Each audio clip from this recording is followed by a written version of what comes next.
আমি এর নিন্দা করার ভাষা পাচ্ছি না।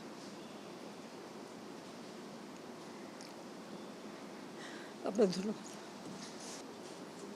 এখনও নাকি আন্দোলন করতে হবে দফা, প্রথমে এক দফা কোটা সংস্কার করতে হবে।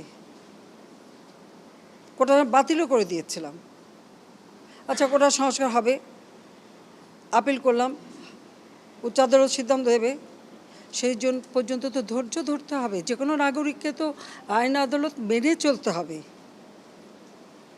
সেটা না, ওই এক দফার পরে আসলে 4 দফা, তারপর আসলো 6 দফা, তারপর আসলো 8 দফা, তারপরে আবার 4 দফা, আবার ওই 4 দফাও হবে না, আরও 8 দফা।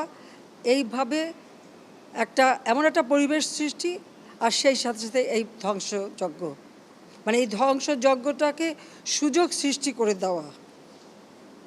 ক্ষতিকার হলো আজকে মেট্রো রেল বন্ধ, কারণ এই স্টেশন যেভাবে ধ্বংস হয়েছে, এটা সম্পূর্ণ ডিজিটাল সিস্টেম, ইলেকট্রনিক সিস্টেম, সম্পূর্ণ মডার্ন।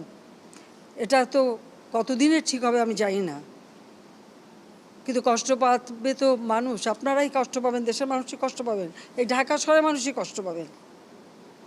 ঘন্টার পর ঘন্টা আবার ট্রাফিক জ্যামে পড়ে থাকতে হবে, আবার কর্মস্থলে পৌঁছানো, আবার ফেরত আসা, দীর্ঘ সময় লাগবে, এবং ওই বসে ট্রাফিক জ্যামে কষ্ট পাওয়া। আপনাদের কষ্ট লাঘব করতে চেয়েছিলাম, তা আমি আপনাদেরকেই বলবো যে এই কষ্ট আমি লাঘব করতে চেয়েছি, এই কষ্ট আবার যারা সৃষ্টি করলো তাদের বিরুদ্ধে আপনাদেরই রুখে দাঁড়াতে হবে, দেশবাসীকেই রুখে দাঁড়াতে হবে। এর বিচার তাদের করতে হবে। আমি তাদের কাছেই বিচার চাই, কারণ আমাদের প্রত্যেকে, এই যে মন্ত্রণালয়ের যারা এবং এই মেট্রো রেল নির্মাণ কার্যের সাথে যারা জড়িত, তাদের আজকে চোখের পানি পড়ছে এটা দেখে, যে কিভাবে একটা দানবিক কর্মকাণ্ড এদেশে হলো, আর কেন করলো। আমি তো দেশের মানুষের জীবনমান উন্নত করতেই তো কাজ করে যাচ্ছি, এবং করেছি তো, এটা তো অস্বীকার করতে পারবে না কেউ। যে 15 বছর আগে 2008 পর্যন্ত এই দেশের কী অবস্থাটা ছিল একবার চিন্তা করে দেখেন। আর আজকে বাংলাদেশ উচ্চ ধাপে উঠে গেছে, তো সেখান থেকে নামাতে হবে কেন? আমার প্রশ্ন সেটাই, জানি না প্রশ্নের জবাব খেয়ে দেবে। দিন রাত অক্লান্ত পরিশ্রম করেছি, এই অ্যালাইনমেন্ট আমি পরিবর্তন করে এমনভাবে করে দিয়েছি যেটা দ্রুত সময় হয়, এবং সেইভাবেই এটা করা হয়েছে।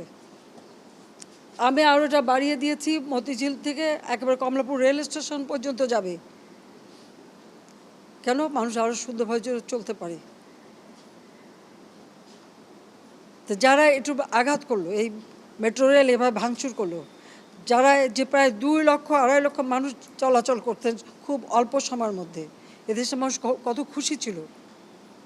তো তাদের সব আনন্দ যারা নষ্ট করলো, যাদের আরামে যে চলাফেরা করতে পারতো সেই চলাফেরার পথ যারা রুদ্ধ করে দিল, তাদের বিচার এদেশের জনগণকেই করতে হবে। আমি সেটাই চেয়ে যাচ্ছি। আমি এর নিন্দা করার ভাষা পাচ্ছি না।